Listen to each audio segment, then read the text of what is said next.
बिस्मिल्लाहिर्रहमानिर्रहीम। Dear students, उम्मीद करता हूँ आप लोग खैरियत से होंगे। आपको एजुकेशनल गाला यूट्यूब चैनल पर खुशामदीद कहते हैं। आज की हमारी क्लास आइडियलिज़म के हवाले से है कि आइडियलिज़म फ़िलासफ़ी क्या है।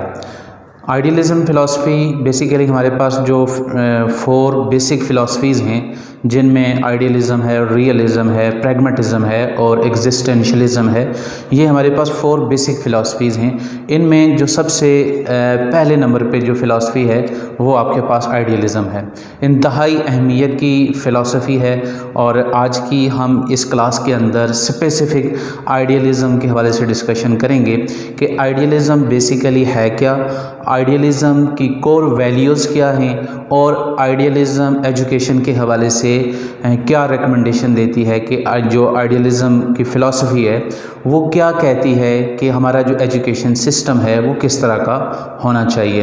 तो आज की क्लास को स्टार्ट करते हैं। डियर स्टूडेंट्स, सबसे पहले अगर हम देखें कि व्हाट इज़ आइडियलिज़म, तो अगर आप इस वर्ड के ऊपर गौर करें तो आइडियलिज़म 2 चीज़ों से मिलकर बना है। एक इसके अंदर है आइडिया या आइडियल भी कह सकते हैं आप इसको, ठीक है। और दूसरा वर्ड जो है वो इज़म है। आइडिया क्या है? आइडिया बेसिकली आपके पास आपके दिमाग के अंदर जो ख्याल है, कोई एक तसव्वुर आता है, उसको आइडिया कहा जाता है। और इज़म क्या है? इज़म बेसिकली हमारे पास जब इंसान किसी एक हैजानी कैफियत के अंदर होता है, यानी ओप्रेस्ड पीपल्स की जो स्टेट होती है उसको इज़म कहा जाता है। मसलन दुनिया में मुख्तलिफ़ तरह के इज़म आए, सोशलिज़म, कैपिटलिज़म, कम्युनिज़म। चूँकि इज़म उस वक़्त रहता है जब तक वो हैजानी कैफियत, ओप्रेस्ड सिचुएशन सस्टेन करती है। जो ही वो एंड हो जाती है तो वो इज़म भी दम तोड़ जाता है, ठीक है। तो आइडियलिज़म क्या है? आइडियलिज़म बेसिकली हमारे पास एक फ़िलासफ़ी है जो ये कहती है कि जो असल हकीकत है, यानी आपके पास जो आइडियाज़ हैं वो ट्रू रियलिटी है। यानी आपके दिमाग के अंदर कोई भी ख्याल जो आया है वो एक ट्रू रियलिटी है, उसको आप जो है वो गलत नहीं कह सकते। अगर हम थोड़ा सा इसकी बेसिक वैल्यूज़ की तरफ देखें तो आप यहाँ पे देख सकते हैं कि आइडियलिज़म स्कूल ऑफ थॉट ये कहता है कि ideas are only true reality. इनका जो एम्फेसिस है वो आइडियाज़ के ऊपर है। ये कहते हैं कि सारी की सारी जो इम्पोर्टेंस हासिल है वो आइडियाज़ को है। मैं एक मिसाल की मदद से आपको इस बात को समझाने की कोशिश करता हूँ। मसलन आप इस टाइम जो वीडियो देख रहे हैं ये मैंने मोबाइल से शूट की है। अब एक चीज़ तो मोबाइल है और एक चीज़ ये उस मोबाइल का तसव्वुर है जो सबसे पहले इसको बनाने वाले के जहन में आया। तो आइडियलिज़म जो स्कूल ऑफ थॉट है वो ये कहता है कि हमारे पास जो ट्रू रियलिटी है वो ये फ़िज़िकल चीज़ नहीं है जो हमें नज़र आ रही है, बल्कि वो चीज़ है जो हमारे दिमाग के अंदर है, ठीक है। यानी बेसिकली जो आइडियलिज़म की फ़िलासफ़ी है ये मेटाफिज़िक्स से बिलोंग करती है। इसको हम अपनी जो 5 सेंसेस हैं इनसे हम इसको ऑब्ज़र्व नहीं कर सकते। तो आइडियलिज़म का जो मोर एम्फेसिस है वो बेसिकली जो आपकी मेंटल और स्पिरिचुअल जो वैल्यूज़ हैं उनसे रिलेट करता है। आइडियलिज़म के जो फादर हैं वो ग्रीक और इंतहाई मशहूर फ़िलासफ़र प्लेटो, ये इसके आइडियलिज़म फ़िलासफ़ी के फादर माने जाते हैं। इस फ़िलासफ़ी को प्लेटो ने अपनी इंतहाई मशहूर किताब द रिपब्लिक के अंदर जो है वो इस फ़िलासफ़ी के हवाले से उन्होंने डिस्कशन की। तो उन्होंने इस फ़िलासफ़ी के हवाले से ये कहा कि हम जो दुनिया देख रहे हैं ये बेसिकली हमें तो नज़र एक आ रही है, लेकिन हमारे पास जो दुनिया के तस्वर हैं वो 2 तरह के हैं। उन्होंने ये कहा कि 2 टाइप्स ऑफ वर्ल्ड जो है वो एग्ज़िस्ट करती है। एक आपके पास स्पिरिचुअल और मेंटल वर्ल्ड है और दूसरी आपके पास फिज़िकल वर्ल्ड है। इसको बात को ज़रा आप अंडरस्टैंड करें। देखें, स्पिरिचुअल और मेंटल वर्ल्ड से क्या मुराद है? स्पिरिचुअल और मेंटल वर्ल्ड से मुराद ये है कि एक ऐसी दुनिया जो आपको नज़र नहीं आ रही लेकिन वो एग्ज़िस्ट करती है, ठीक है। और आजकल की साइंस भी इस चीज़ को तस्लीम करती है कि हर वो चीज़ वो मिसाल के तौर पे एक चीज़ आपके सामने है, उसका वजूद है, तो आप इसके वजूद को तसव्वुर करते हैं। लेकिन साइंस इस बात के ऊपर भी यकीन रखती है, ज़रूरी नहीं है किसी चीज़ के जो है वो आप उसके तसव्वुर के लिए उसके वजूद को आप मेयार करार दें। मसलन हमारे मोबाइल के ऊपर आने वाले सिग्नल्स, ठीक है, ये सिग्नल्स हमें नज़र नहीं आते, इनका वजूद हमारे सामने नहीं है, लेकिन फिर भी ये वाली चीज़ें मौजूद हैं जिसके हमारे मोबाइल की कनेक्टिविटी है। तो एक वो चीज़ है जो इस दुनिया के पीछे है, जो ज़ाहिरी दुनिया है इसके पीछे है, उसको प्लूटो ये कहता है ये हमारे पास स्पिरिचुअल और मेंटल वर्ल्ड है। बेसिकली जो प्लूटो का मोर एम्फेसिस है वो इसी वर्ल्ड के ऊपर है। वो ये कहता है कि जो असल जो दुनिया है वो रूहानी दुनिया है, ठीक है। चूँकि जो प्लूटो था उसका जो मोर एम्फेसिस था वो स्पिरिचुअलिटी की तरफ था, रूहानियत के ऊपर उसका बहुत ज़्यादा एतकाद था, इस वजह से उसने ये वाली फ़िलासफ़ी जो है वो पेश की। और दूसरी जो दुनिया है जिसको उसने फ़िज़िकल वर्ल्ड कहा, फ़िज़िकल वर्ल्ड ये दुनिया जिसको आप देख रहे हैं, जिसके अंदर आपको मुख्तलिफ़ तरह के आपको वसाइल नज़र आ रहे हैं, आपको मुख्तलिफ़ तरह की चीज़ें नज़र आ रही हैं जिनको हम अपनी 5 सेंसेस से ऑब्ज़र्व कर सकते हैं। ये वाली जो आपके पास दुनिया है इसको फ़िज़िकल वर्ल्ड कहा जाता है। अच्छा, सोल जो हमारी रूह है, जो प्लूटो का नज़रिया ये था कि असल जो चीज़ है वो इंसान की रूह कहलाती है।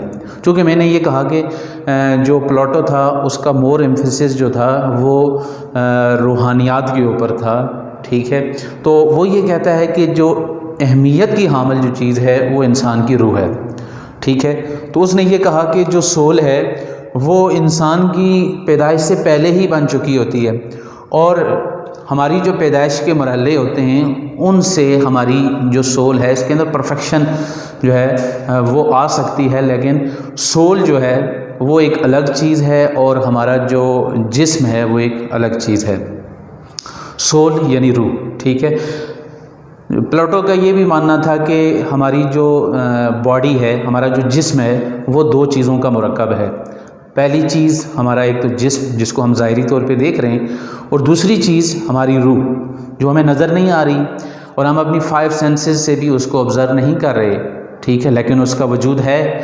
और दलील ये है कि इंसान की जब रूह परवाज़ करती है तो जिस्म तो मौजूद है लेकिन ये बेजान हो जाता है, ये किसी काम का नहीं रहता, ठीक है। तो जो प्लूटो है उसका ये नज़रिया है कि इंतहाई अहमियत की हामिल जो चीज़ है वो सोल है, और सबसे ज़्यादा जो काम करना चाहिए वो सोल ही के ऊपर करना चाहिए, ना कि इंसान के ज़ाहिरी जिस्म के ऊपर करना चाहिए।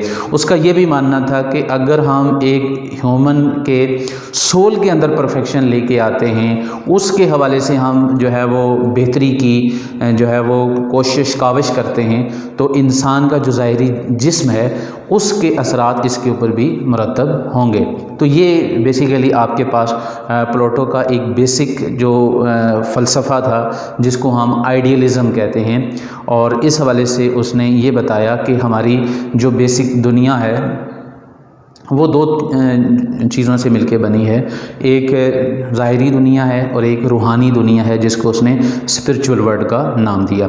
अब हम इंतहाई अहमियत की हामिल जो चीज़ है उसको डिस्कस करने जा रहे हैं। चूँकि हमारा जो कंसर्न है वो बेसिकली आइडियलिज़म को ओवरऑल डिस्कस करना नहीं है। मैं यहाँ पर आपको बताता चलूँ कि आइडियलिज़म की जो फ़िलासफ़ी है ये इंतहाई ब्रॉड नेचर की है, चूँकि उसने बुक के अंदर इसको कम्प्लीटली तौर पर डिस्क्राइब किया है। अगर आप इस हवाले से मज़ीद डिटेल के साथ जानना चाहते हैं तो आप से रिक्वेस्ट है कि आप इस आइडियलिज़म की जो फ़िलासफ़ी है इसको आप जो फ़िलासफ़ी की बुक्स हैं उनके अंदर आप इसको डिटेल से पढ़ सकते हैं। इस वीडियो के अंदर जो कि हमारे पास टाइम मुख्तसर है और आप लोगों की जो है वो हम जो दिलचस्पी है उसको ज़ाया नहीं करना चाहते, तो हम सिर्फ़ और सिर्फ कोर वैल्यूज़ को आप लोगों के सामने हमने प्रेजेंट किया। अब हम एजुकेशन के हवाले से डिस्कस करने जा रहे हैं कि आइडियलिज़म क्या सजेस्ट करती है कि हमारा जो तालीमी निज़ाम है वो किस तरह का होना चाहिए, ठीक है। तो अब हम आइडियलिज़म का जो नुक्ता नज़र है हमारे तालीमी निज़ाम के हवाले से, उस हवाले से हम आप लोगों को कुछ पॉइंट्स की सूरत में यहाँ पे आप देख सकते हैं। एम्स ऑफ एजुकेशन, सबसे इम्पॉर्टेंट चीज़ ये है कि आइडियलिज़म की जो फ़िलॉसफ़ी है वो ये कहती है कि आप एक इंडिविजुअल की, एक फ़र्द की जो एबिलिटीज़ हैं उनको आप जो आला इखलाक है उससे मुज़य्यन करें। यानी जितनी भी सलाहियात हैं एक शख्स के अंदर वो फुल जो उसकी मॉरल एक्सीलेंस के ऊपर हों, जिसको हम कहते हैं इखलाकी ओज के ऊपर हों, बुलंदी के ऊपर हों। तो इस हवाले से एक ऐसा एजुकेशन सिस्टम डेवलप करने की कोशिश करनी चाहिए, सही करनी चाहिए कि जिससे इंसान की जो बुनियादी सलाहियतें हैं वो बुलंद हों, उनके अंदर एक्सीलेंस हो, उनके अंदर कमाल, उरूज, ठीक है, वो हासिल हो। अच्छा, करिकुलम के हवाले से आइडियलिज़म की फ़िलासफ़ी क्या कहती है कि हम जो बच्चों को निसाब पढ़ाएंगे वो कैसा होना चाहिए। तो आइडियलिज़म की फ़िलासफ़ी ये कहती है कि हम बच्चों को जो कोर सब्जेक्ट्स हैं वो पढ़ाएं ताकि उनसे उनकी जो एबिलिटीज़ हैं उनके अंदर परफेक्शन पैदा हो। लिटरेचर, अदब के हवाले से हम बच्चों को पढ़ाएं कि हमारे पास लिटरेचर क्या है, लिटरेचर की कोर वैल्यूज़ क्या है। उसके बाद हिस्ट्री है, यानी तारीख़ के हवाले से बच्चों को आगाही हासिल होनी चाहिए ताकि वो तारीख़ के जो हवादिस हैं, जो बड़े बड़े सानेहात हैं तारीख़ के अंदर, उनसे सबक हासिल करके अपनी जो ज़िंदगी है उसको बेहतर बना सकें। फ़िलासफ़ी जो है, जिसको हम फ़लसफ़ा कहते हैं, ये इंतहाई आपके पास एक बेसिक सब्जेक्ट है, ठीक है। और सारे की सारे अगर आप देखें इस टाइम आपका कोई भी सब्जेक्ट हो उसकी जो फाउंडेशन है वो फ़िलासफ़ी के ऊपर होती है। अगर आप उसके अंदर से फ़िलासफ़ी निकाल दें तो उसकी मिसाल एक ऐसे जिस्म जैसी है कि जिसके अंदर से रूह निकल गई हो, वो बेजान हो, ठीक है। तो लिहाजा फ़िलासफ़ी जो है वो ये कहते हैं कि ये करिकुलम का लाजमी तौर पे हिस्सा होना चाहिए कि बच्चा जो फ़लसफ़े के बुनियादी कवानीन हैं उनके हवाले से उसके पास आगाही होनी चाहिए। रिलीजन, जो दीन है, मज़हब है, उस हवाले से बच्चे के पास जो इंफॉर्मेशंस हैं, मालूमात हैं, वो उसके पास होनी चाहिए। न सिर्फ मालूमात होने चाहिए बल्कि वो मज़हब के ऊपर अमल करने वाला, मज़हब का पैरो, या जिसको आप पैरोकार भी कहते हैं, ठीक है, वो होना चाहिए। यानी इसका जो एम्फेसिस है वो इन वैल्यूज़ के ऊपर है। तो अब आपने देखा कि जो हमने एम्स ऑफ एजुकेशन को डिस्कस किया, इसमें आपने जो इसके कोर सब्जेक्ट्स को देखा, तो इनकी मदद से वो एक स्टूडेंट की जो एबिलिटीज़ हैं उनको परफेक्शन की तरफ लेके जाना चाह रहे हैं।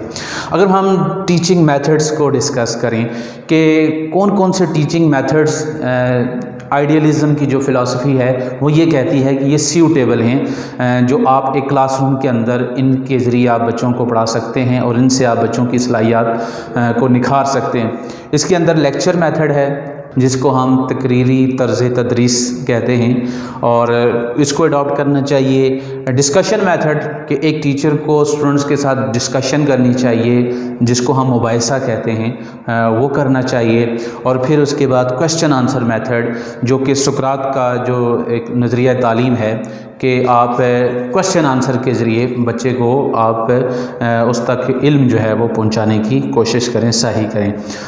ये थी आज की हमारी डिस्कशन जिसके अंदर हमने आइडियलिज़म के हवाले से डिस्कशन की।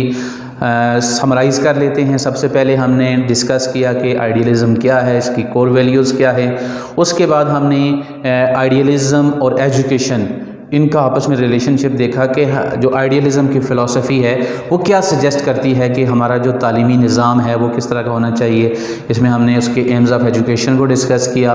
फिर हमने डिस्कस किया कि कौन कौन से सब्जेक्ट्स यानी करिकुलम के हवाले से आइडियलिज़म की फ़िलासफ़ी जो है वो क्या सजेस्ट करती है और इसी तरह जो टीचिंग मेथडोलॉजीज़ हैं वो किस तरह की होनी चाहिए। उम्मीद करते हैं ये वाली वीडियो आप लोगों के लिए इन्फॉर्मेटिव साबित होगी। वीडियो अच्छी लगे लाइक कीजिएगा और अपनी दुआओं में याद रखिएगा। बहुत शुक्रिया। अल्लाह हाफ़िज़।